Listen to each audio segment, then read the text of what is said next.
Olá, turma da ETEP, tudo bem? Uma aula hoje um pouco diferente, vocês vão ter uma aula hoje gravada, mas eu quero deixar bem claro para vocês que logo após a aula eu estou disponível para que vocês possam então fazer as perguntas, ou seja, manda as perguntas sem dó lá para o WhatsApp, pode mandar as perguntas, porque eu vou procurar responder todas as questões que vocês fizerem. Então, pode enviar essas perguntas para o WhatsApp, que eu vou ficar disponível para vocês, tá bom? Hoje, excepcionalmente, então, vocês vão assistir aí uma aula gravada, tá? Então, nós vamos ter aí uma interação ao vivo, por esse motivo, uma aula gravada, por motivos de trabalho, tá? Então, eu tenho um compromisso de trabalho e por essa razão eu não posso, então, ministrar essa aula com vocês, entregar essa aula para vocês ao vivo, tá bom? Mas isso não vai impedir-nos, né, de entregarmos aqui o conteúdo para vocês. Nós vamos falar hoje sobre a doutrina da igreja e os meios da graça, a segunda parte. Por que a segunda parte? Porque na semana passada o pastor Carlos Henrique, ele começou então esse tema, ele já desenvolveu, pelo que eu vi aí, já boa parte do conteúdo com vocês, falando sobre os nomes da igreja, falando ali sobre algumas questões muito importantes. Eu vi que ele terminou também tratando sobre os meios da graça ali no final com vocês. E hoje o nosso objetivo aqui é falar sobre 3 aspectos dessa doutrina que é tão importante para nós nos dias de hoje. Então, o primeiro aspecto nós vamos tratar aqui, nós vamos falar sobre o governo da igreja. Então, vamos falar sobre tipos de governo, as discussões em torno deste assunto importante, os governos da igreja. Depois, nós vamos falar sobre o poder da igreja, então, qual é hoje o poder da igreja. E terceiro, nós vamos, então, trazer ali um assunto assim, de uma forma um pouco mais geral, até porque esse assunto vai ser tratado com outros professores aqui com vocês, sobre os meios da graça. Então, são esses 3 pontos da nossa aula de hoje. Eu espero que Deus possa nos abençoar muito no decorrer dessa aula, que possamos ser edificados, que eu possa aprender aqui, vocês também aprenderem, e que o Espírito Santo de Deus seja o nosso professor nesse momento. Então, vou orar agora pela vida de vocês, pela vida de cada aluno, pelas famílias. Vou fazer agora uma oração e aí daremos então início a essa aula sobre a doutrina da igreja. Senhor, muito obrigado a Deus pela tua imensa graça, pela tua bondade e pelas tuas misericórdias, ó Deus. Obrigado, Senhor, porque o Senhor é bom, tem cuidado de cada um de nós. Eu peço a Ti agora, ó Deus, pela ETEP, pela vida de cada aluno, Senhor, que tem se disponibilizado, ó Deus, a assistir às aulas, a querer conhecer mais de Ti, a se aprofundar, ó Deus, dentro dos temas teológicos, ó Pai, que o Senhor possa abençoar a vida de cada irmão, de cada irmã que estuda teologia aqui na ETEP, ó Pai. E também clamo pela família de cada um deles, ó Pai, pelos seus familiares, ó Deus, que o Senhor possa alcançá-los com a sua imensa graça, bondade e misericórdia. E agora eu peço a Ti, ó Deus, que o Teu Espírito Santo, Ele venha nos ensinar, Ele venha nos educar, ó Pai, abrir a nossa mente, o nosso coração para o conhecimento da Tua palavra, em nome de Jesus, amém. Queridos, então, minha última aula aqui com vocês foi sobre união com Cristo, vocação geral e vocação específica. Então, foi um tema muito importante, falar sobre a união com Cristo, e se vocês se lembrarem dessa aula, ou mesmo retornarem à gravação da aula, vocês vão perceber que durante toda a aula eu falei muito a respeito de alguns aspectos importantes dessa doutrina, falando sobre a nossa união com Cristo desde a eternidade. Falamos também sobre a questão da queda do homem, falamos ali sobre como Deus, Ele nos trouxe de volta para Ele, por meio de Jesus Cristo, desde a eternidade. E uma pergunta muito importante, ela surgiu lá no final daquela aula, e foi uma aula um pouco extensa, ela durou ali já quase 2 horas, e já ali no finalzinho, ali no final, surgiu então uma pergunta, e aquela pergunta então eu deixei ali escapar um pouquinho, e eu gostaria de respondê-la hoje de uma forma mais satisfatória, tá? Então a pergunta foi com relação à queda do homem, né? Então foi com relação à questão sobre um tema muito tratado dentro do meio calvinista, é muito importante para a teologia calvinista, que é a questão do lapsarianismo, né? Ou seja, lapsus do latim, que significa a queda. Então a pergunta era com relação ao decreto de Deus, né? Então a pergunta é se Deus ele decretou a queda do homem. E eu respondi ali de uma forma insatisfatória, até pela questão mesmo do contexto daquele momento, mas se vocês perceberem, desde o começo da aula ali, eu vinha tratando essa questão ali com vocês, falando sobre a importância da união com Cristo, e de como Cristo ele nos traz de volta para Ele, por meio da pregação do Evangelho, do chamado, né, específico, e essa questão da queda do homem, né? Ou seja, Deus ele decretou então a queda do homem. Então isso está muito relacionado também a algumas questões sobre a ordem de quando isso teria acontecido, mas não vou entrar nessa questão agora, quero apenas dar uma resposta de uma forma mais satisfatória, dizendo que essa é uma doutrina referente à ordem lógica do decreto de Deus, de permitir, aí essa é a palavra correta, tá, que eu deveria ter usado naquele dia e não usei, de permitir então a queda do homem, e em relação ao decreto de redimir os eleitos. Então, ao decreto de Deus, né, na permissão da queda do homem, e também em relação ao decreto de redimir os eleitos. Ok? Dito isso, eu acredito que eu respondi a questão. Agora, então, vamos falar sobre a doutrina da igreja, que é um ponto, todos os pontos da teologia, todas as doutrinas, elas são muito importantes.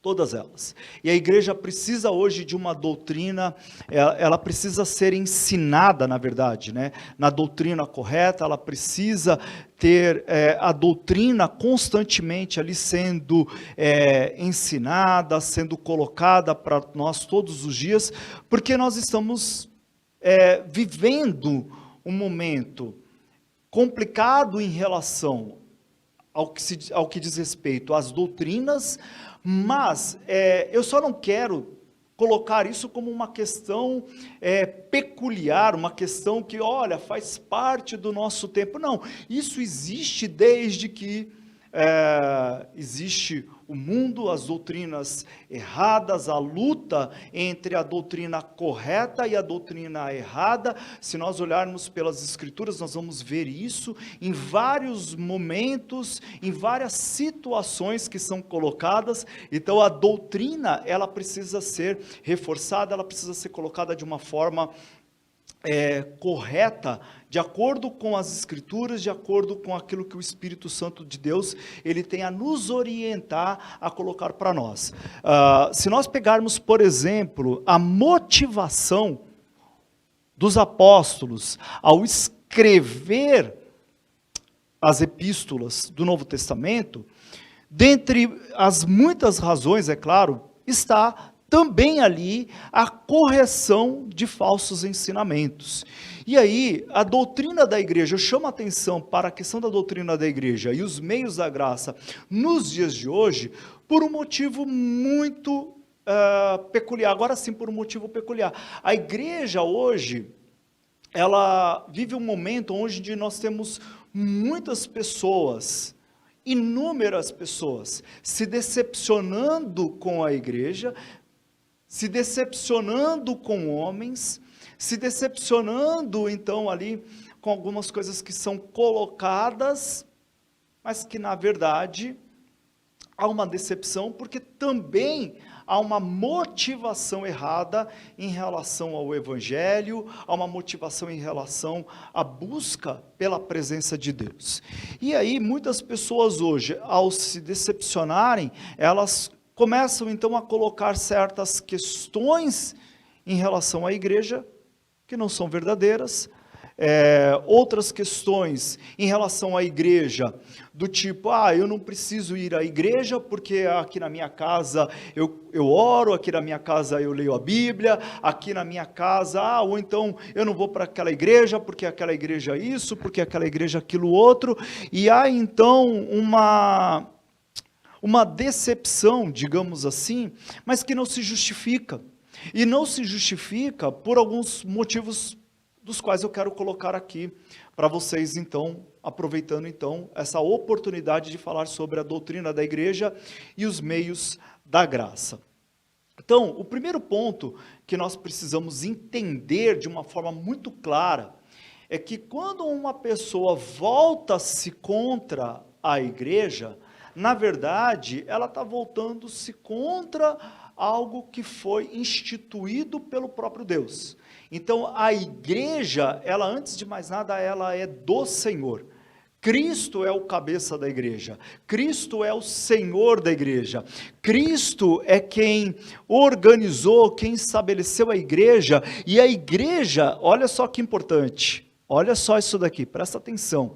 A igreja, ela foi comprada pelo precioso sangue de Jesus Cristo. Então, só esses argumentos, por si só, eles já me motivam a fazer parte da igreja, apesar dos inúmeros problemas que nós podemos viver dentro de um ambiente eclesiástico, dentro de um ambiente de igreja. Então vamos colocar aqui algumas questões que são importantes, como por exemplo, vamos falar aqui sobre a questão, quero começar aqui com a confissão de fé de Westminster, que diz o seguinte: a Igreja Católica ou Universal, que é invisível, consiste do número total dos eleitos que já foram, dos que agora são e dos que ainda serão reunidos em um só corpo. Então, pegamos aqui a palavra corpo. Então, antes de mais nada, a igreja, ela é o corpo de Cristo. Sob Cristo, seu cabeça, Cristo é o cabeça da igreja. Ela é a esposa, olha outro termo importante aqui, é a esposa de Cristo, o corpo, a plenitude daquele que cumpre tudo em todas as coisas.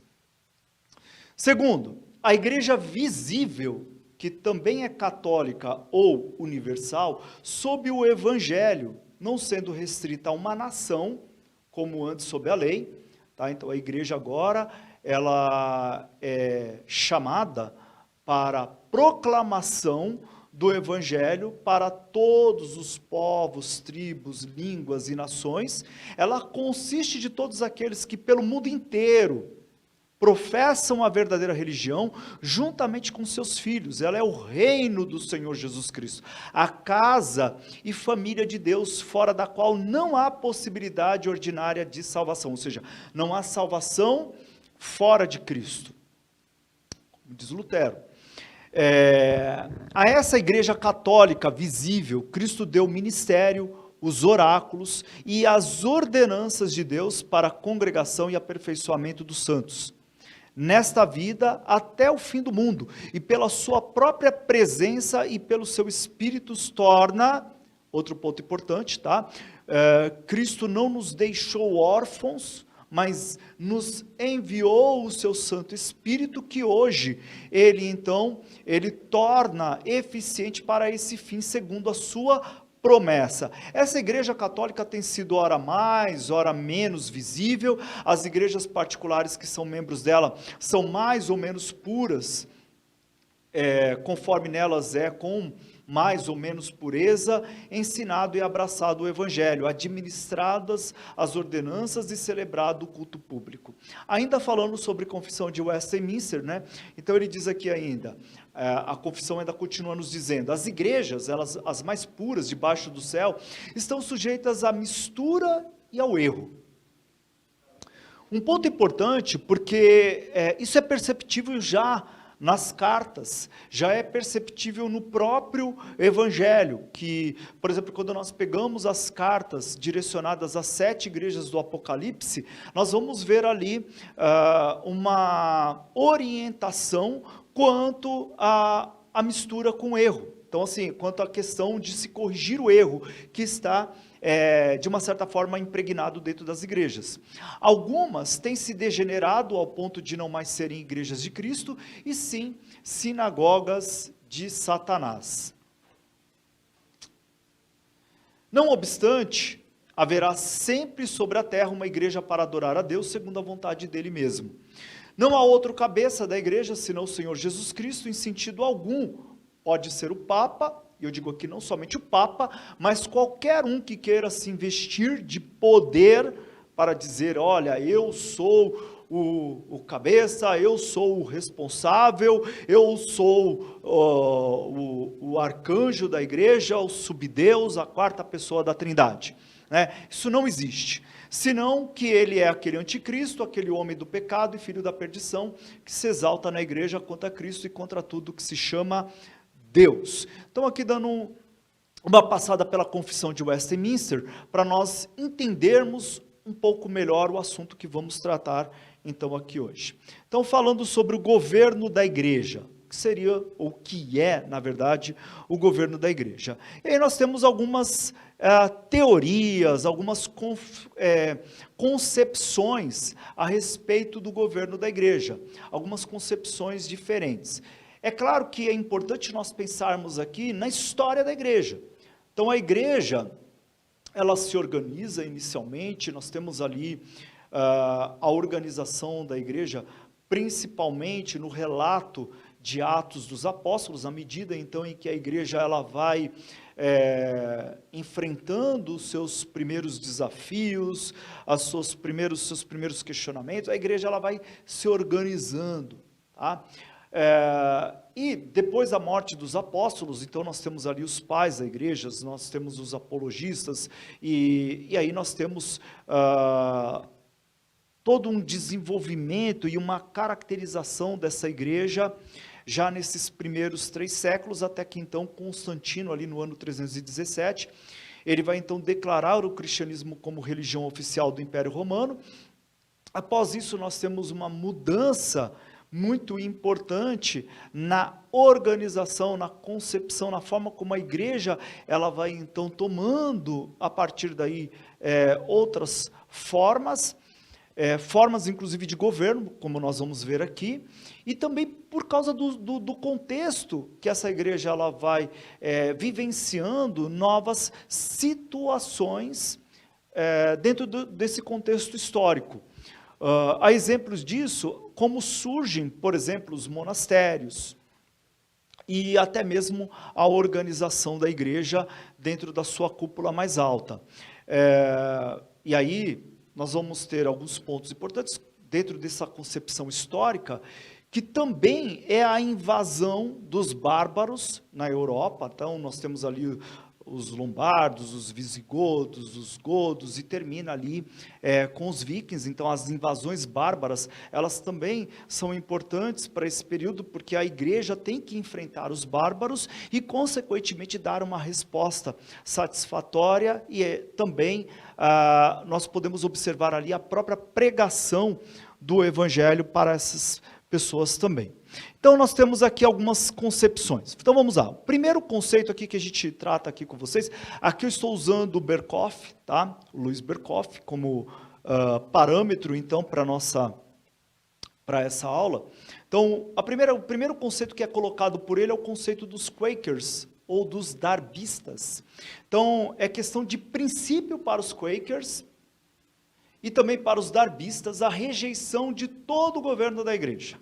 Então eles consideram não apenas desnecessário, mas decididamente pecaminoso organizar a igreja visível. Então assim nós temos 2 pontos aqui que são importantes. Os ofícios eles acabam sendo abandonados, e no culto público cada qual segue as sugestões do Espírito. Então o conceito dos Quakers. Outro conceito colocado aqui é o sistema erastiano. cujo nome vem de Erasto.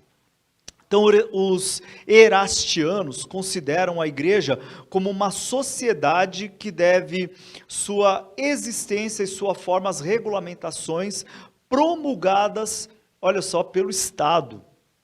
Então, os oficiais da igreja são meros instrutores ou pregadores da palavra, sem nenhum direito ou poder de governar, exceto o que eles derivam dos magistrados civis. Olha, eu não preciso aqui nem falar muito que não há base bíblica para essa estrutura, né? Então, eles colocam aqui que é função do Estado governar a igreja, exercer a disciplina e aplicar a excomunhão. Este sistema tem sido aplicado diversamente na Inglaterra, na Escócia e na Alemanha, em algumas igrejas luteranas.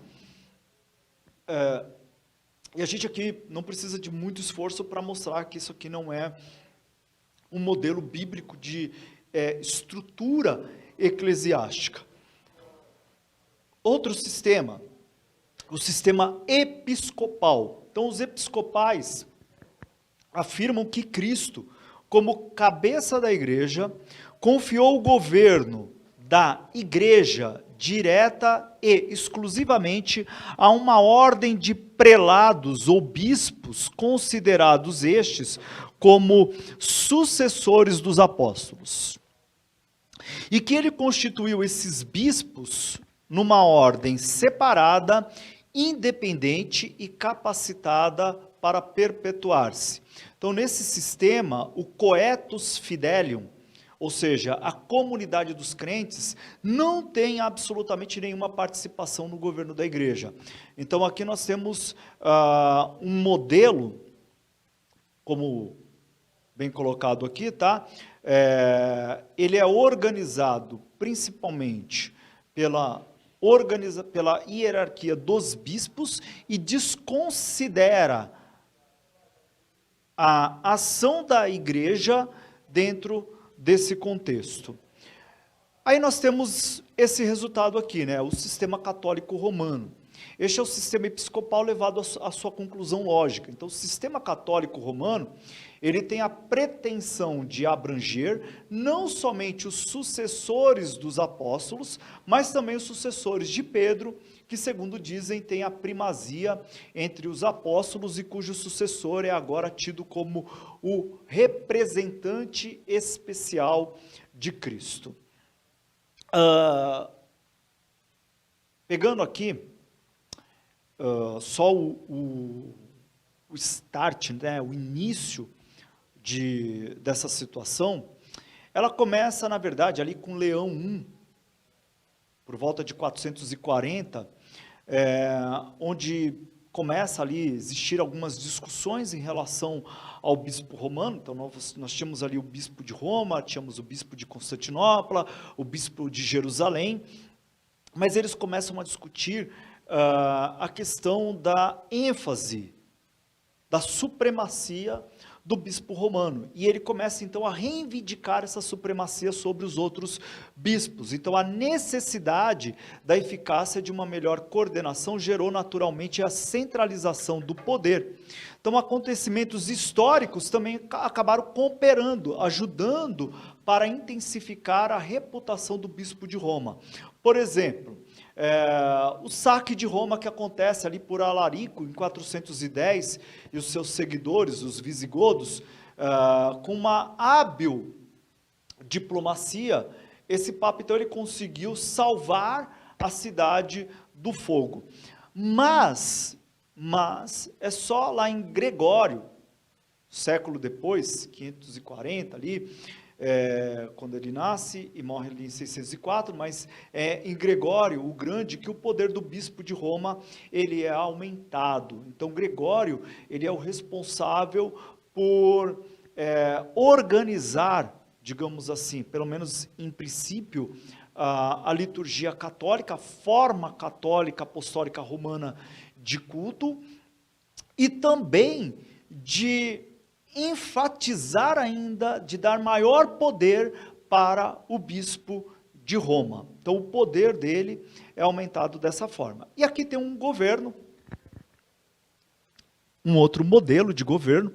Esse eu conheço melhor, porque por 26 anos eu fui congregacional, fui da igreja congregacional aqui do Brasil, né? Aqui no Brasil, as igrejas congregacionais, elas, na verdade, elas são chamadas também de igrejas caleianas, por causa do Robert Reid Calley, um médico escocês, que chegou aqui no Brasil em 1855, em agosto de 1855.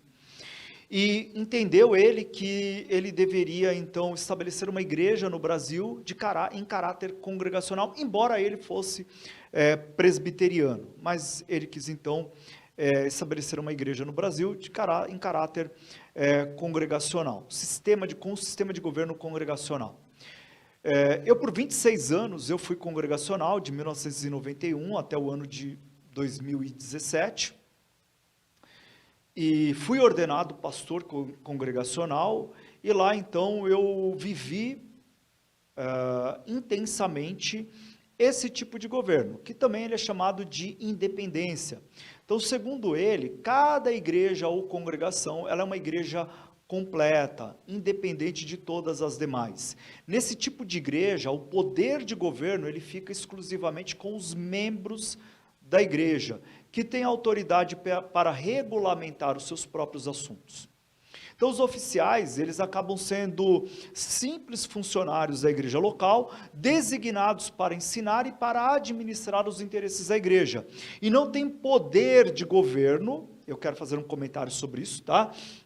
Além do que possuem como membros da igreja. Então, na verdade, eles não têm um poder de governo. Eu mesmo, enquanto pastor congregacional, eu presidi muitas assembleias, e na verdade as assembleias eram colocados ali os assuntos, mas quem tomava as decisões, nesse caso, era a assembleia, então colocava-se ali os assuntos para se debater, às vezes assuntos simples mesmo, simples ordinários, né, simples assuntos do dia a dia, e por muitas vezes esses assuntos eram colocados e a própria igreja, ela acabava tomando então as decisões por meio do voto.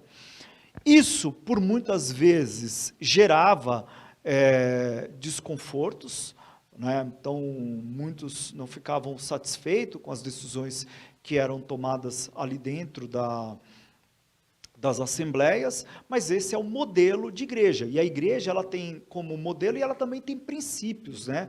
Então não é só a questão do sistema congregacional, mas existe um princípio. Então o princípio do modelo congregacional, ao menos aqui no Brasil, você tem pelo menos 3 grupos, que são os grupos dos chamados, né, igrejas congregacionais, ou igrejas caleanas. Eu fiz parte da União de Igrejas Evangélicas Congregacionais do Brasil, e dentro da igreja congregacional, por muitas vezes, você discute não só a questão das inúmeras assembleias, então as assembleias elas ocorriam com uma certa frequência, como também, né, como eu estava falando aqui para vocês, não é só uma questão de ser apenas um sistema, mas também existem alguns princípios aqui que são importantes dentro desse sistema de governo, que são eles. Primeiro, a igreja ela é independente, então é uma igreja independente, então cada igreja local, ela é independente e autônoma, então ela tem autonomia para tomar as suas decisões, para administrar ali as suas próprias questões, e ela é independente. Mas, ao mesmo tempo, ela, enquanto denominação, ela se torna uma denominação por meio da união de igrejas que são independentes. É uma coisa meio que até complicada, mas é assim que ela se organiza. Então, ela se organiza hoje por meio de uma constituição, que é a Constituição da UIECB, União de Igrejas Evangélicas Congregacionais do Brasil, e dessa forma, então, ela administra as questões. Eu falei mais especificamente da igreja brasileira, porque eu vivi então durante 26 anos dentro desse sistema. O sistema da Igreja Nacional, então este sistema também denominado de sistema colegial, que superou o sistema territorial, foi desenvolvido na Alemanha, principalmente por Pfaff, né? E mais tarde foi introduzido na Holanda. Ele parte do pressuposto de que a igreja ela é uma associação voluntária igual ao Estado. Então, as igrejas ou congregações separadas são meras subdivisões da Igreja Nacional Única. Então, o poder original reside numa organização nacional e essa organização tem jurisdição sobre as igrejas locais. Este sistema, ele é justamente o inverso do sistema presbiteriano, segundo o qual o poder original tem sua sede no conselho. Então, vamos falar sobre o modelo, né, os princípios fundamentais do sistema reformado, que é o que nos interessa aqui, o sistema reformado ou presbiteriano. Então, aqui eu faço uma citação, comentário aqui do Joel Bake e Mark Jones, e eles falam aqui, então, eles pegam ali um ponto falando sobre a questão das chaves presbiterianas.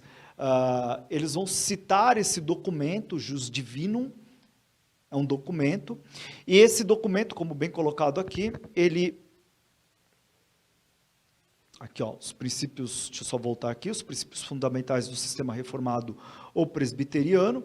Então, aqui, ó, o Joel Bake e o Mark Jones. Então, as chaves presbiterianas, ou, como eu falei, o documento Jus Divinum. Ele aborda vários tópicos importantes sobre o poder eclesiástico, em particular a questão de se o poder eclesiástico ele foi entregue somente aos cuidados dos presbíteros ou aos presbíteros e ao grupo de pessoas, coetus fidelio.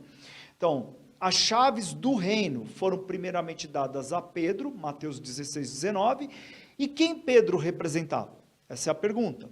Então, neste documento, Jus Divinum, há um grande respeito pelos ideais congregacionais. Olha só que interessante, até porque, se nós pegarmos o contexto da origem do modelo congregacional e do modelo presbiteriano, eles estão ali dentro do mesmo período.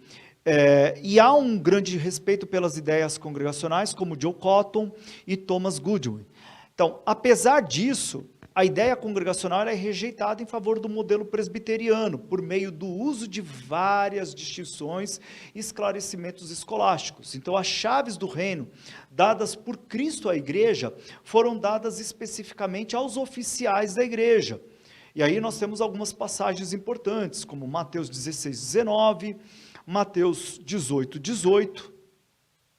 Vamos dar uma olhada aqui nessa passagem de Mateus capítulo 18 e o versículo 18, que diz assim, ó,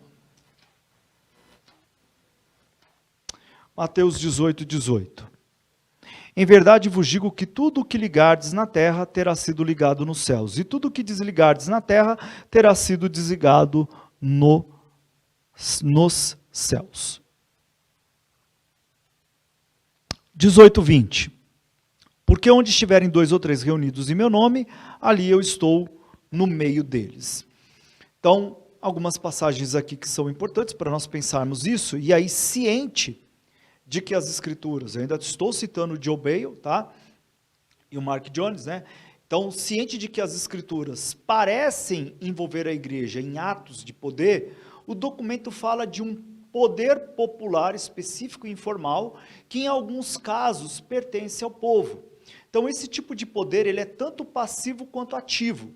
O poder passivo do povo é a submissão aos atos oficiais dos presbíteros, por exemplo, o ato de exclusão. Então, o poder ativo é o dever da congregação de testar ou examinar tudo. 1 Tessalonicenses, capítulo 5, e o versículo 21. Vamos ver aí essa passagem. 1 Tessalonicenses, capítulo 5, e o versículo 21. Diz assim: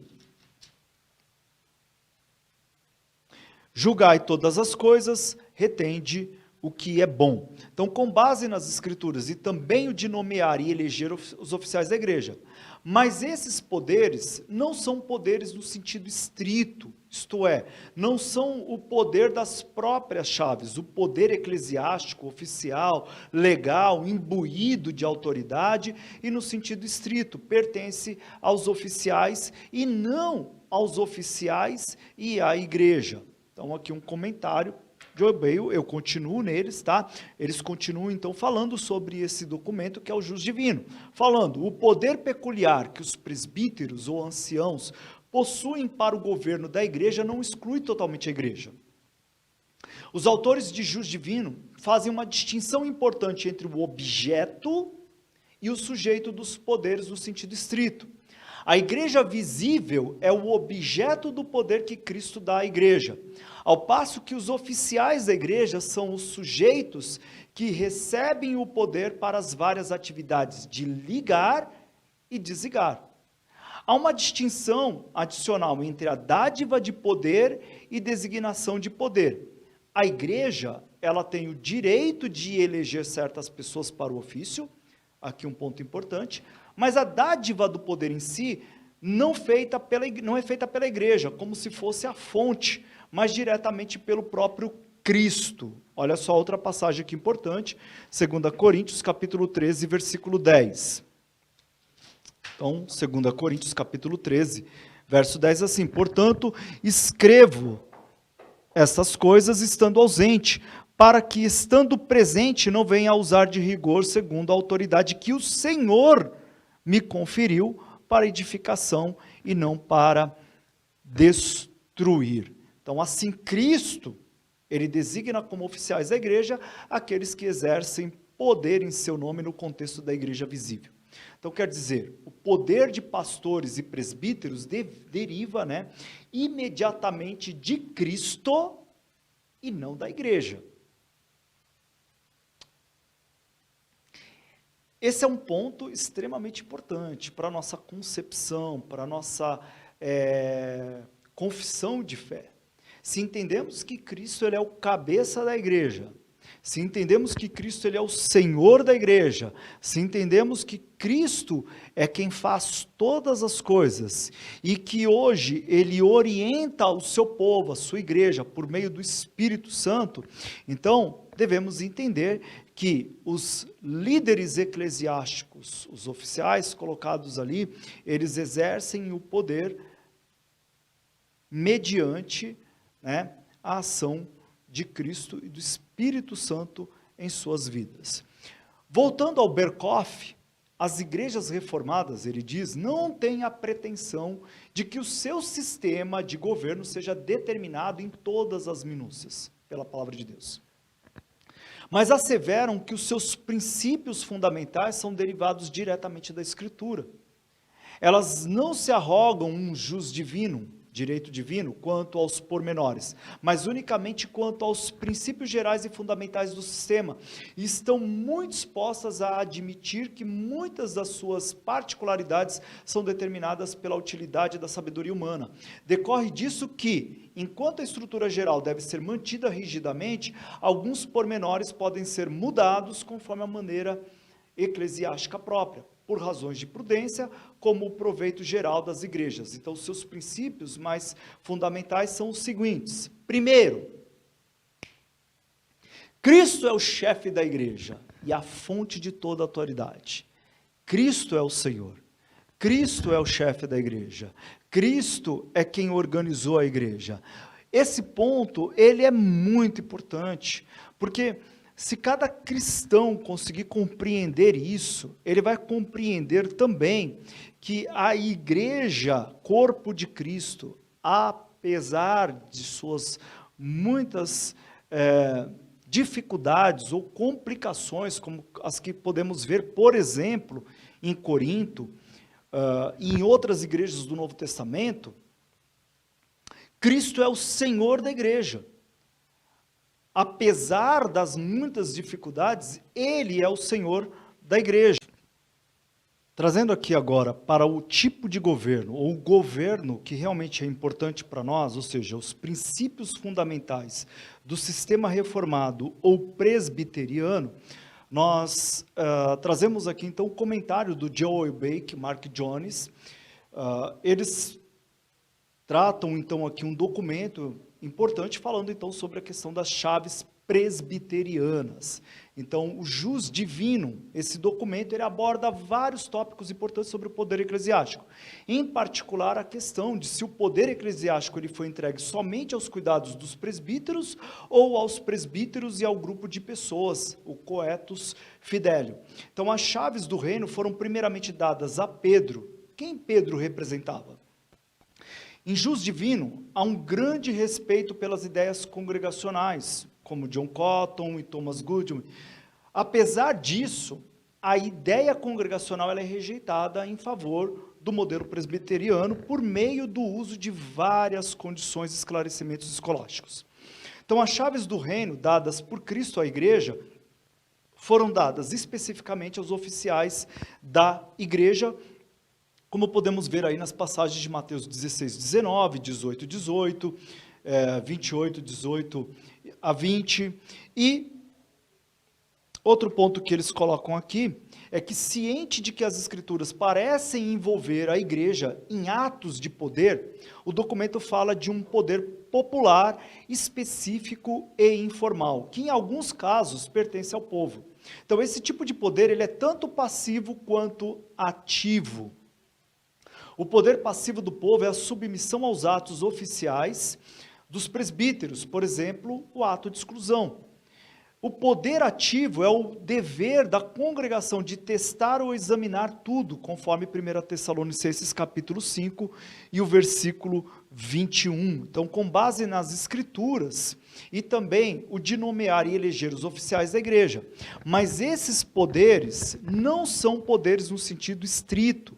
Isto é, não são o poder das próprias chaves, o poder eclesiástico, oficial, legal, imbuído de autoridade, é no sentido estrito, pertence aos oficiais e não aos oficiais e à igreja. Então, o poder peculiar que os presbíteros ou anciãos possuem para o governo da igreja não exclui totalmente a igreja. Os autores de Jus Divino fazem uma distinção importante entre o objeto e o sujeito dos poderes, no sentido estrito. Então, a igreja visível é o objeto do poder que Cristo dá à igreja, ao passo que os oficiais da igreja são os sujeitos que recebem o poder para as várias atividades de ligar e desligar. Há uma distinção adicional entre a dádiva de poder e designação de poder. A igreja ela tem o direito de eleger certas pessoas para o ofício, mas a dádiva do poder em si não é feita pela igreja, como se fosse a fonte, mas diretamente pelo próprio Cristo, conforme 2 Coríntios capítulo 13, versículo 10.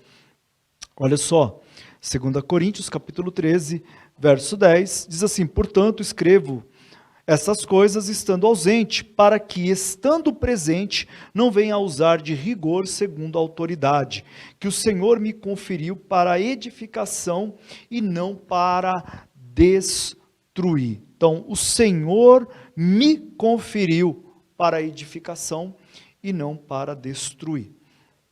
Então, voltando aqui para Louis Berkhoff, ele diz o seguinte: as igrejas reformadas, elas não têm a pretensão de que o seu sistema de governo seja determinado em todas as minúcias pela palavra de Deus, mas asseveram que os seus princípios fundamentais são derivados diretamente da Escritura.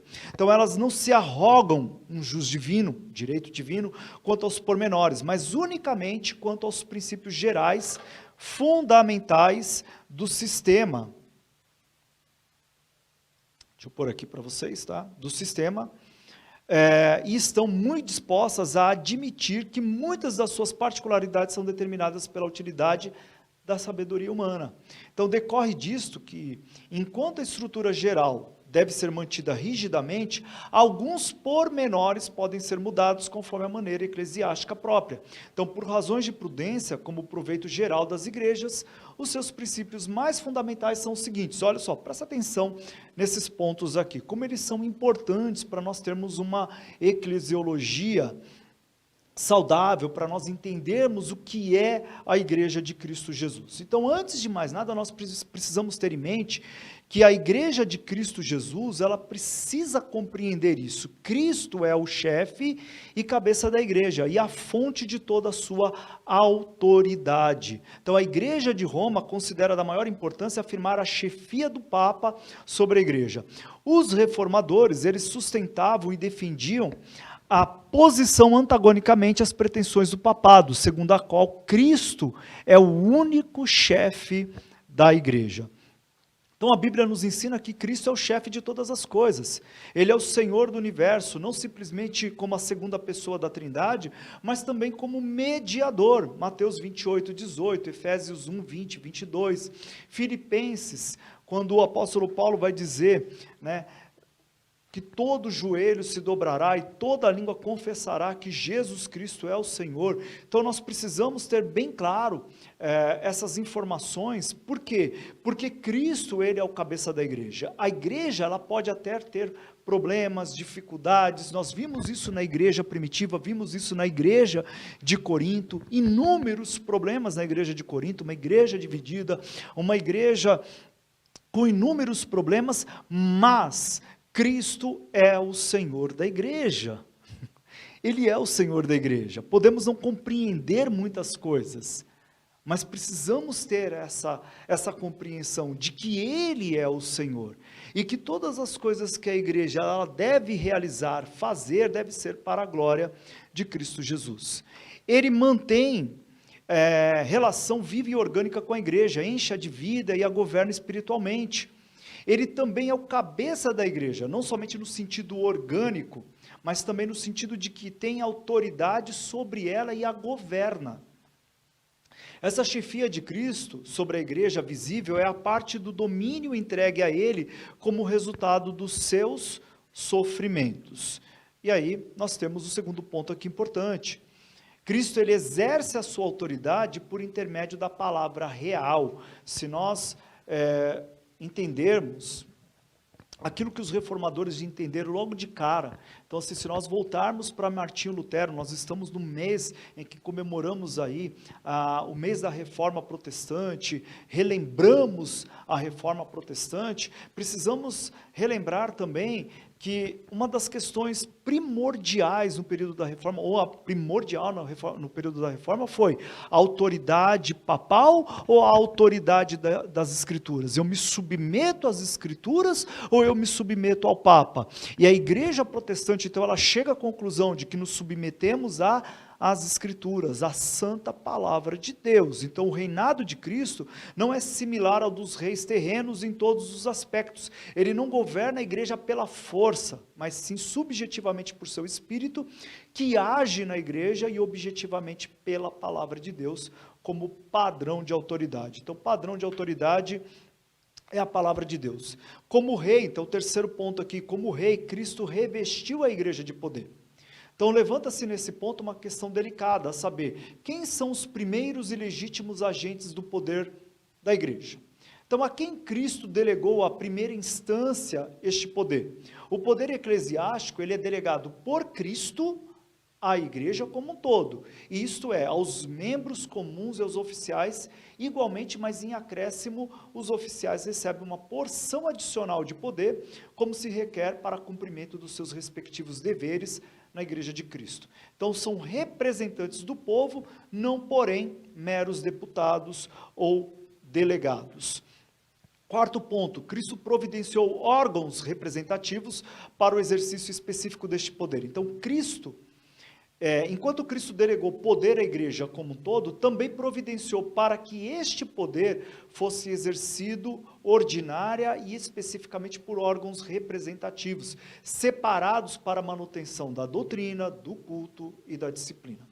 Quando são chamados representantes, é meramente uma indicação de que derivam dele, na verdade, a sua autoridade. Daí eles não são deputados ou instrumentos, servindo apenas para levar a cabo os desejos do povo, mas governantes cujo dever é aprender e aplicar as leis de Cristo. 5. Quinto ponto aí, o poder da igreja reside primariamente no corpo governante local. Então, um dos princípios fundamentais do governo reformado ou presbiteriano é que o poder ou autoridade da igreja não reside, antes de tudo, na Assembleia Geral de alguma igreja.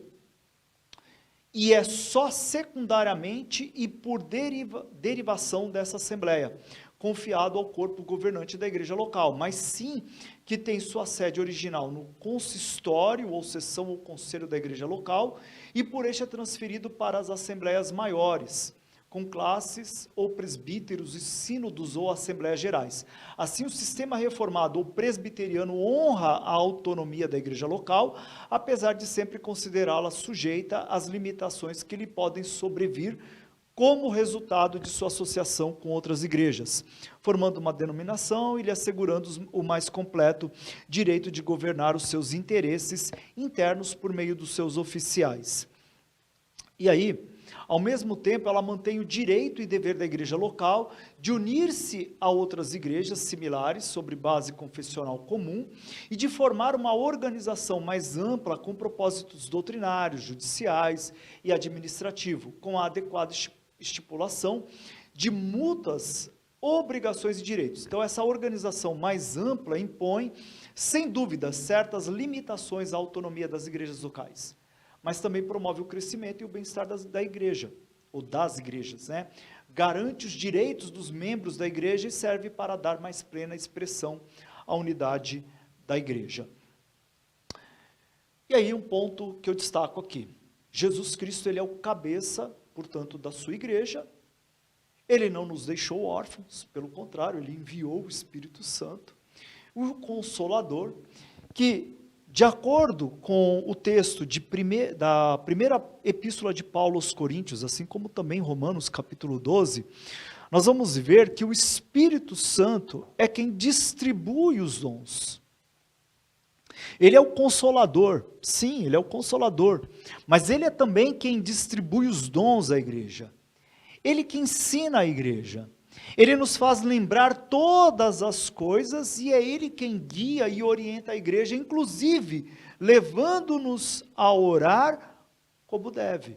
Nós não sabemos orar como deve, mas o Espírito Santo nos conduz em todas essas coisas. Então nós vemos, e se percebermos, lermos com atenção a carta de Paulo aos Efésios, nós vamos perceber a ação da Trindade, não só a carta de Paulo aos Efésios, todo o Novo Testamento, mas que eu estou destacando a carta de Paulo aos Efésios, a ação da Trindade na igreja. E aí nós temos então, falamos então aqui das questões dos tipos de governo, falei mais especificamente aqui, dei um pouquinho mais de tempo à questão do governo congregacional, porque eu fui congregacional, como eu falei para vocês, fui ordenado pastor congregacional, e agora, aqui dentro da igreja presbiteriana, juntamente aqui com vocês, aprendendo muito nessa aula, aprendendo muito sobre o governo presbiteriano, entendendo melhor a palavra de Deus aqui, e agora nós falamos então sobre os oficiais da igreja. Então podemos distinguir diferentes classes de oficiais da igreja. Então uma distinção muito geral de oficiais ordinários, de oficiais ordinários e extraordinários. Então, os oficiais extraordinários, apóstolos, estritamente falando, este nome só é aplicável aos 12, é importante dizer isso, tá? Só é aplicável aos 12 escolhidos por Jesus e a Paulo. Então, hoje nós vivemos uma era de reivindicações. Então, muitos querem para si o título de apóstolo, né? E é importante dizer aqui que os apóstolos, eles foram, na verdade, enviados diretamente por Cristo Jesus. Temos alguns homens, como o texto aqui diz, certos homens apostólicos que assessoraram Paulo em seu trabalho e que foram dotados de dons e graça apostólica. E aí nós temos alguns textos para conferir isso. Então os apóstolos, eles tinham a incumbência especial de lançar os alicerces da igreja de todos os séculos. Somente por meio da sua palavra é que os crentes de todas as eras subsequentes têm comunhão com Jesus Cristo. Os profetas. Então, Se nós olharmos para o Antigo Testamento, nós vamos ter os profetas não escritores e nós temos os profetas escritores. Então nós temos ali Isaías, Jeremias, Ezequiel, Daniel, Oséias, Miqueias e assim por diante. Mas nós temos os profetas não escritores também, Elias, Eliseu. Agora, o Novo Testamento, ele também nos chama a atenção para essa questão. Nós temos também profetas que são destacados ali no Novo Testamento. O Novo Testamento fala desses profetas. Evidentemente, inclusive aqui a questão do dom de falar para a edificação da igreja era altamente desenvolvido nestes profetas, e ocasionalmente eles serviam de instrumentos para a revelação de mistérios e para a predição de eventos futuros. Então aquela parte deste dom, vamos lembrar ali de Ágabo, né, um profeta ali que coloca ali, né, o cinto e Paulo. Então o dom, né, profecias, ele é permanente na igreja cristã e foi definidamente reconhecido pelas igrejas reformadas calvinistas, mas esta última parte era de caráter carismático e temporário.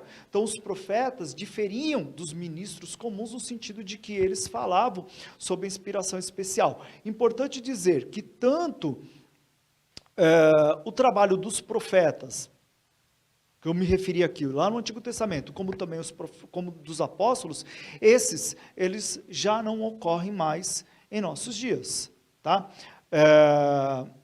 Profetas, e aí nós temos aqui, né, os profetas e os evangelistas. Então, em acréscimo, apóstolos e profetas são mencionados também na Bíblia, os evangelistas. Filipe, Marcos, Timóteo, Tito pertenciam então a essa classe. Pouco se sabe desses evangelistas. Eles acompanhavam e assistiam os apóstolos e às vezes eram enviados por esses em missões especiais. Seu trabalho era pregar e batizar, mas incluía também a ordenação de presbíteros, conforme aí Tito capítulo 1, versículo 15, 1 Timóteo 5, 22, e o exercício da disciplina, Tito 3, 10. Ao que parece, sua obra era mais geral e algo superior à dos ministros. Bom, nós temos os oficiais ordinários. Então, primeiro deles aí, presbíteros. Dentre os oficiais comuns da igreja, presbuteroi. Os presbíteros, ou episcopoi, bispos, são os primeiros na ordem de importância. Então, o primeiro nome significa simplesmente anciãos, ou mais velhos, e o último, supervisores ou superintendentes. Vários outros nomes são aplicados, oficiais, a saber, proestemanoi, os que presidem, kuberneses, governos, regomenoi, os guias, e poimenas, os pastores. Claramente se vê que esses oficiais detinham, né, a superintendência do rebanho que for entregue aos seus cuidados. Eles tinham que abastecê-lo, governá-lo, protegê-lo, como sendo da própria família de Deus. Aqui um ponto importante quando nós olhamos para uma igreja. A igreja, quando ela tem oficiais que realmente são inspirados, guiados, orientados por Deus, esses agem exatamente da forma como está aí, eles abastecem a igreja, eles não sugam a igreja, eles não tiram da igreja, eles abastecem a igreja, eles governam a igreja, eles protegem o rebanho de Deus, e eles amam o rebanho de Deus. Isso é muito importante, e é característico de uma igreja fiel às Escrituras. Os mestres. É evidente que originalmente os presbíteros não eram mestres. Então, a princípio, não havia necessidade de mestres, separadamente, uma vez que havia apóstolos, profetas e evangelistas. Gradativamente, porém, didascalia, né, o ensino, a docência, ligou-se mais e mais estreitamente ao ofício episcopal. Mas, mesmo então, os mestres não constituíam uma classe separada de oficiais. A declaração de Paulo, por exemplo, em Efésios 4:11, de que Cristo, elevado ao céu, também deu à igreja pastores e mestres, mencionados como uma única classe, né? Mostra claramente que estes dois não constituem duas diferentes classes de oficiais, mas uma só classe com duas funções interrelacionadas. E aí 1 Timóteo 5,17 fala de presbíteros que trabalhavam na palavra e no ensino. E conforme Hebreus 13:10, os egomenoi eram igualmente mestres. Nos círculos reformados, calvinistas, os ministros agora governam a igreja as igrejas junto com os presbíteros, mas em acréscimo a isso, ministram a palavra e os sacramentos. Juntos eles formam os regulamentos necessários para o governo da igreja. Vamos lá. Os diáconos. Então, além dos presbuteroi, são mencionados os diaconoi no Novo Testamento, Filipenses capítulo 1, versículo 1, 1 Timóteo 3,8, e todavia, com toda a probabilidade, Atos 6, se refere à instituição do diaconato, pois o nome diaconoi, que antes do evento narrado em Atos 6, era sempre empregado no sentido geral do serviço ou servidor, subsequentemente começou a ser empregado com o designativo daqueles que se dedicavam às obras de misericórdia e caridade, e com o tempo veio a ser usado exclusivamente nesse sentido. Os 7 homens ali mencionados foram encarregados da tarefa de distribuir bens, as dádivas, trazidas para as agapai, ou festas do amor cristão, ministério que em outras partes é particularmente descrito pela palavra diaconia, Atos 11, 29, Romanos 12, 7, 2 Coríntios capítulo 8, 4 e assim por diante. Terceiro aí, a vocação, então, vamos falar aqui sobre a vocação, um assunto que chama muita atenção também, muitos perguntam, como saber a minha vocação, a vocação dos oficiais e a sua instalação no ofício. Então, deve-se fazer distinção entre a vocação dos oficiais extraordinários, tais como os apóstolos, as dos oficiais e a dos oficiais ordinários.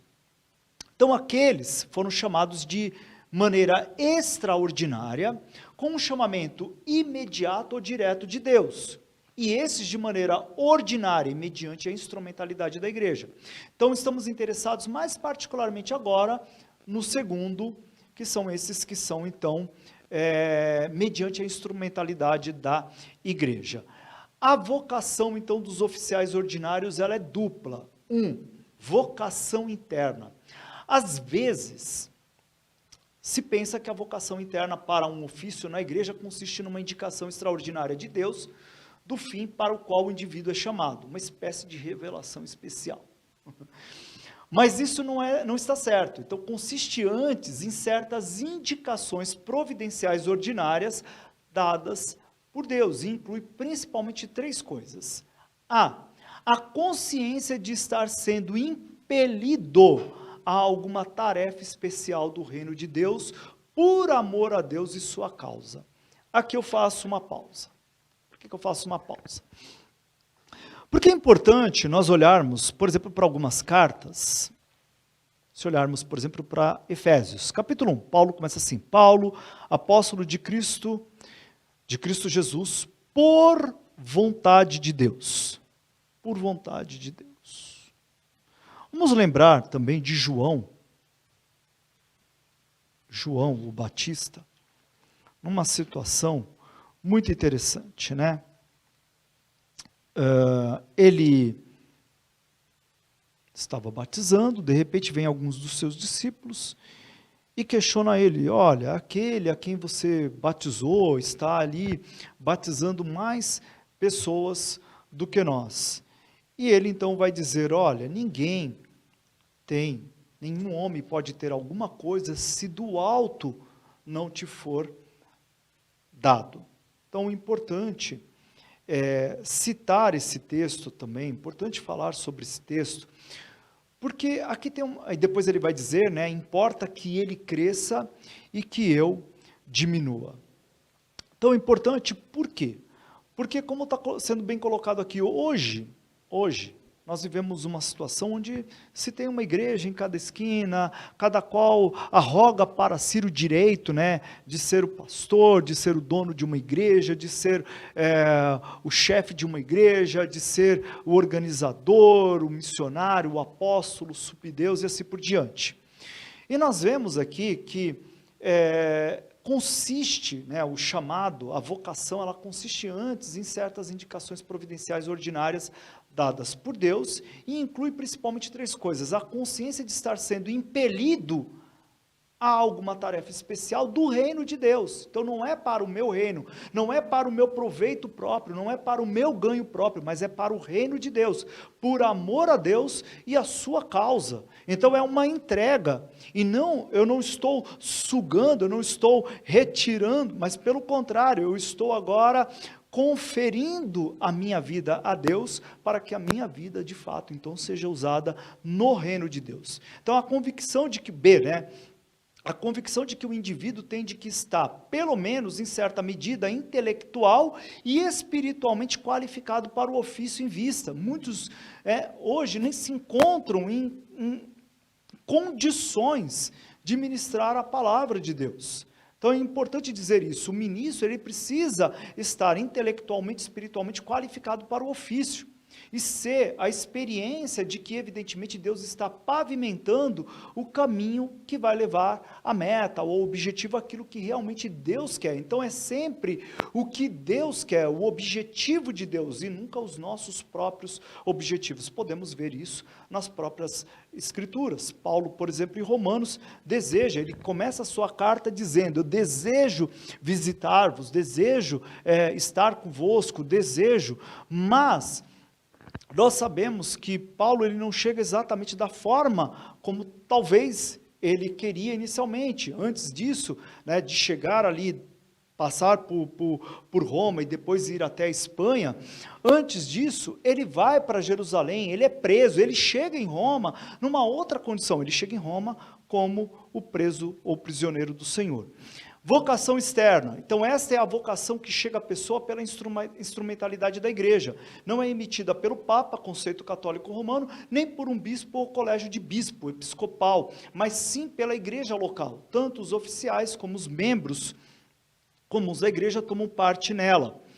Que os oficiais têm parte em sua direção, não porém com a exclusão do povo. É evidenciada por passagens como Atos, capítulo 1, 15, 26 e assim por diante.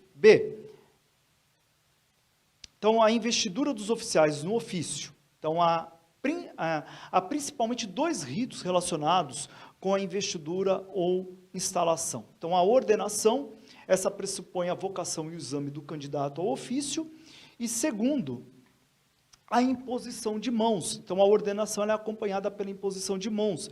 É fato patente que ambas andavam de mãos dadas nos tempos apostólicos. Então, os protestantes afirmaram, porém, que ela é apenas uma indicação simbólica do fato de que alguém é separado para o ofício ministerial da igreja.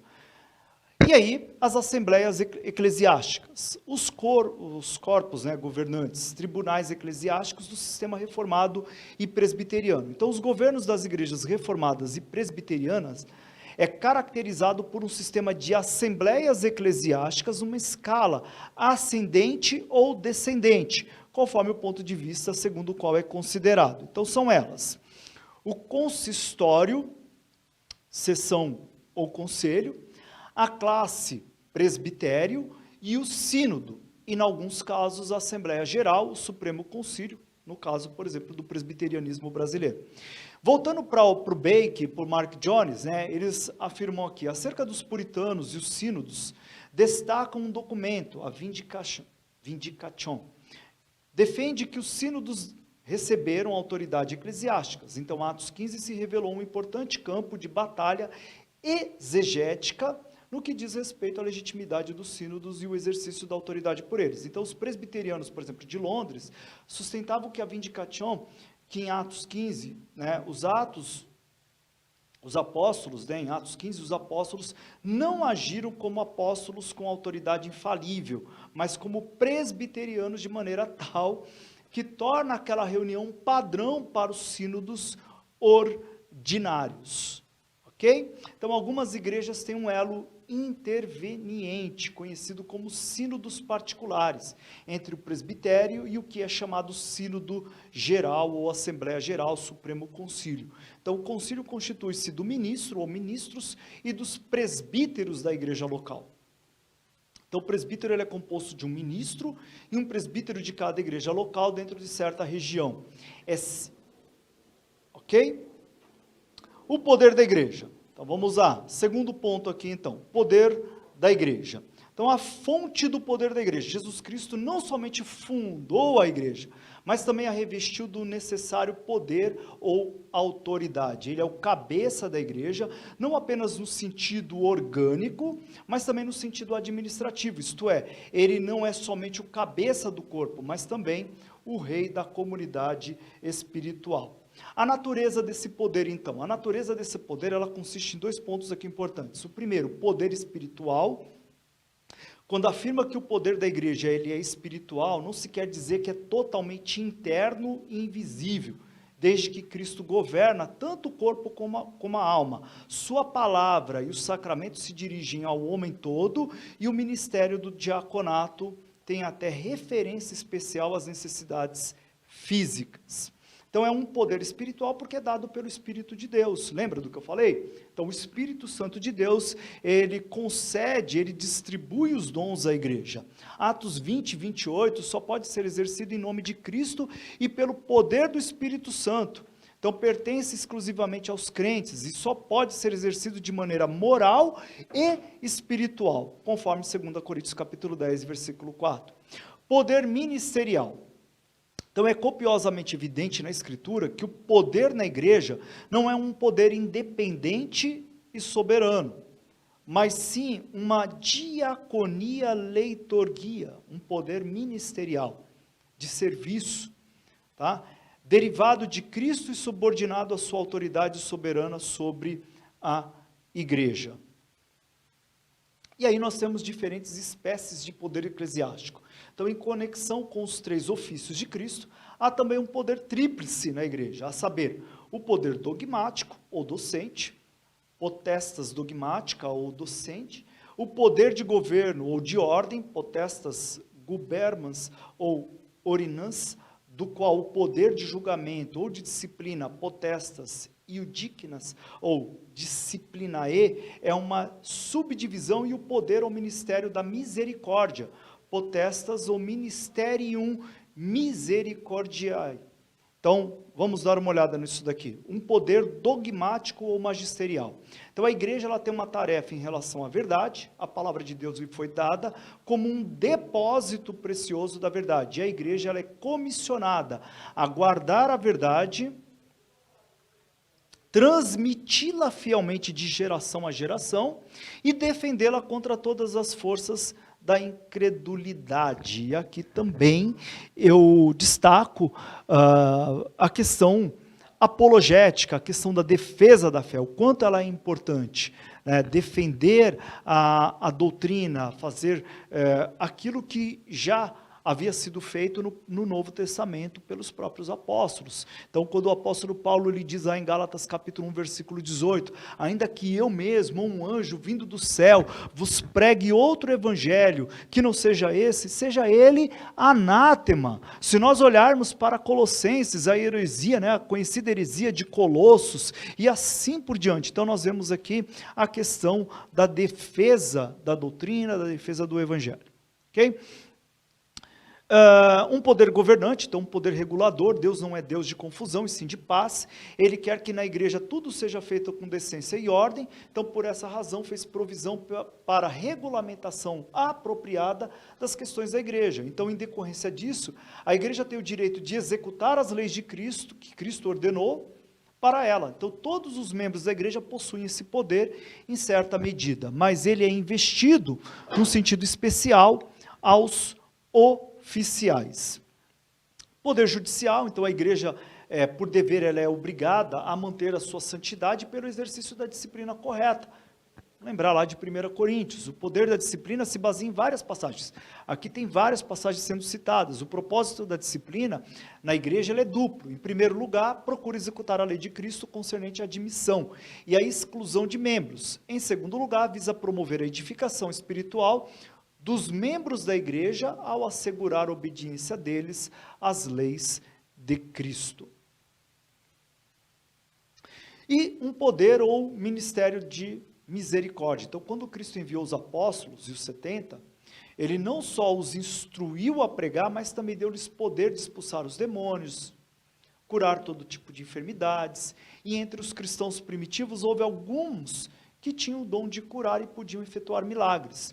Os dons especiais de que foram dotados os apóstolos e alguns crentes primitivos cessaram quando terminou o período da revelação. Então, dessa forma em diante, dessa época em diante, o ministério de misericórdia foi grandemente limitado ao cuidado da igreja para com os pobres. Só voltando aqui essa questão, de novo, né? Cuidado com os pobres. Então, nós cuidamos dos pobres e não os exploramos, ok? Terceiro ponto, então, os meios da graça. Então, os meios da graça aqui em geral, tá? Eu não vou me ater aqui a cada ponto, porque outro professor vai fazer isso. Aqui a ideia é apenas trazê-los para a ideia do que são, então, os meios da graça em geral. Então, aqui só relembrando, tá? Nós falamos, então, aqui sobre o governo eclesiástico, começamos aqui com as várias concepções de governo, episcopal, congregacional, chegamos no modelo reformado, presbiteriano, destacamos ali alguns pontos que são importantes, a estrutura deste governo, falamos sobre os oficiais, falamos sobre as assembleias, e depois nós falamos, no segundo ponto agora, sobre o poder da igreja. Então, um poder que Cristo deu à igreja e que a igreja, ela exerce mediante, não aqui, ao fato de que homens dentro da igreja tenham por si só forças, mas essa é uma força que vem do próprio Deus através do seu Espírito Santo. Então o Espírito Santo capacitou homens e mulheres a exercerem aquilo que ele quer que seja exercido. E aí nós temos então os meios da graça em geral. Então, a ideia de meios da graça. Então, o homem decaído, ele recebe todas as bênçãos da salvação da fonte eterna da graça de Deus, em virtude dos méritos de Cristo e pela operação do Espírito Santo. Conquanto o Espírito possa operar, e em alguns aspectos opera imediatamente na alma do pecador, tem-lhe parecido bem submeter-se ao uso de certos meios para a comunicação da graça divina. A expressão meios de graça não se encontra na Bíblia, mas não obstante, é bom designativo dos meios indicados na Bíblia. Então, estritamente falando, somente a palavra e os sacramentos podem ser considerados como meio de graça, isto é, como os canais objetivos que Cristo instituiu na igreja e aos quais ele pretende normalmente para a comunicação da sua graça. Segundo, características da palavra e dos sacramentos como meios de graça. Então, o fato de que se pode falar dos meios de graça no sentido muito geral, torna imperativo indicar as características distintivas dos meios de graça no sentido técnico ou restrito da palavra. Então, a palavra, tá? Voltamos a essa questão, a palavra de Deus, inerrante, infalível, a palavra de Deus que organiza, que dá vida aos crentes, é a palavra de Deus, então, que de fato trata com os cristãos. Então aí nós temos, eles são instrumentos, não da graça comum, mas da graça especial, da graça que remove o pecado e renova o pecador, em conformidade com a imagem de Deus. Então a ideia de que o pecador, ele transforme-se de glória em glória à imagem de Deus. Eles são em si mesmo, não em virtude de sua relação com as coisas não incluídas neles, mas em si mesmos meios de graça. Eles são instrumentos contínuos da graça de Deus, e não excepcionais, em nenhum sentido da palavra. Então, não são excepcionais, mas são instrumentos contínuos. Eles são os meios oficiais da igreja de Jesus Cristo. A pregação da palavra, ou a palavra pregada, e a administração dos sacramentos, ou os sacramentos administrados, são os meios oficiais instituídos na igreja de Cristo, pelos quais o Espírito Santo, ele produz e confirma a fé no coração dos homens. Terceiro, conceitos históricos a respeito dos meios de graça.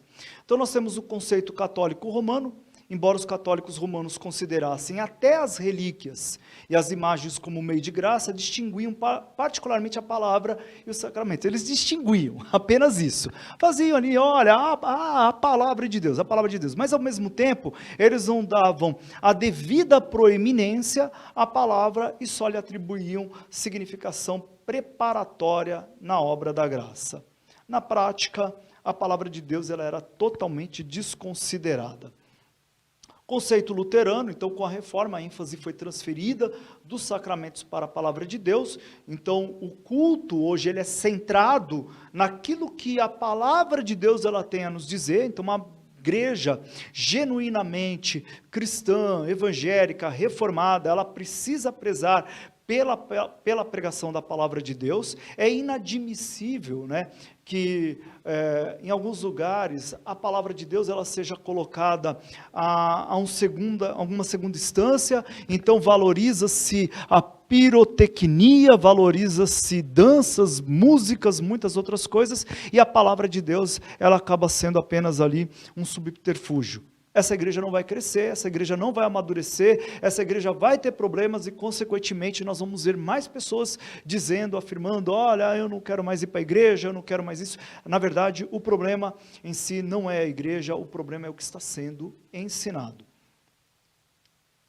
Conceitos místicos. Então, Lutero teve que discutir muito com os místicos anabatistas, e foi principalmente sua reação contra as ideias deles que determinaram o seu conceito final sobre os meios de graça. Então, os anabatistas e outras seitas místicas da época da Reforma e de tempos posteriores à Reforma negavam praticamente que Deus sempre se serve de meios para a distribuição das suas graças. Eles salientavam que Deus é absolutamente livre para comunicar a sua graça e, portanto, dificilmente se pode conceber que ele está preso a tais meios. Então, a gente tem aí os místicos, os anabatistas, Simon, né, Simon, que era ali um anabatista, e essa ênfase, né, em salientar, em enfatizar, né, essa questão da distribuição da graça, enfim, e por muitas vezes até desprezar aquilo que a palavra de Deus ela está ensinando. Quarto, conceitos racionalistas, então os socinianos do tempo da Reforma, por outro lado, foram muito longe na direção oposta. Então o próprio Socino nem sequer considerava o batismo como um rito destinado a ser permanente na igreja de Jesus Cristo. Mas os seus seguidores não chegaram a esse extremo. Reconheciam o batismo e a ceia do Senhor como ritos de validade permanente, mas eles atribuíam apenas uma eficácia moral. Quinto, o conceito então reformado. E aí nós já vamos partindo para o final. Então, enquanto a reação aos anabatistas levou os luteranos a mover-se em direção a Roma e a ligar a graça de Deus aos meios no sentido mais absoluto, posição assumida também pelos anglicanos da Igreja Alta, as igrejas reformadas elas deram continuidade ao conceito originário da reforma, ou seja, elas negam que os meios de graça podem, por si mesmos, conferir graça, como se fossem dotados de poder mágico para produzir santidade. Deus, e Deus somente, é a causa eficiente da salvação. Deus os designou para serem os meios ordinários, por meio dos quais ele aciona a sua graça no coração dos pecadores, e negligenciá-los voluntariamente só pode redundar em prejuízo espiritual. O que nós notamos? Notamos que sempre há extremos. Então, o que a gente percebe aqui são os extremos. Então, quando nós olhamos para o conceito reformado, que é o conceito claro, evidente, daquilo que as Escrituras estão mostrando para nós a respeito dos meios da graça. Então, as igrejas reformadas, elas vão dizer o seguinte, olha, não há um poder mágico. Então, o indivíduo aqui agora, há um poder aqui nos elementos da Santa Ceia, um poder mágico aqui na água do batismo. Não é isso. Eles apenas são os meios de comunicação, né? Os meios pelo qual Deus resolveu então comunicar-se aos homens. E aí, elementos característicos da doutrina reformada dos meios da graça. Aí aparece 4, né? Então, olha só, a graça especial de Deus, ela opera somente na esfera em que os meios de graça funcionam. Deus é Deus de ordem, como já foi falado, né? Na operação da sua graça, emprega ordinariamente os meios que ele mesmo ordenou. No único ponto a saber, na implantação da Nova Vida, a graça de Deus age imediatamente, isto é, sem o uso destes meios como instrumentos. Então, embora a graça de Deus, em geral, ela opere mediantemente, ela não inerente, né, aos meios como se fosse um depósito divino, mas acompanha a utilização destes. Nunca a palavra de Deus deve separar-se dos sacramentos, mas sempre acompanhá-los, visto que praticamente são apenas uma representação visível da verdade que nos é transmitida pela palavra.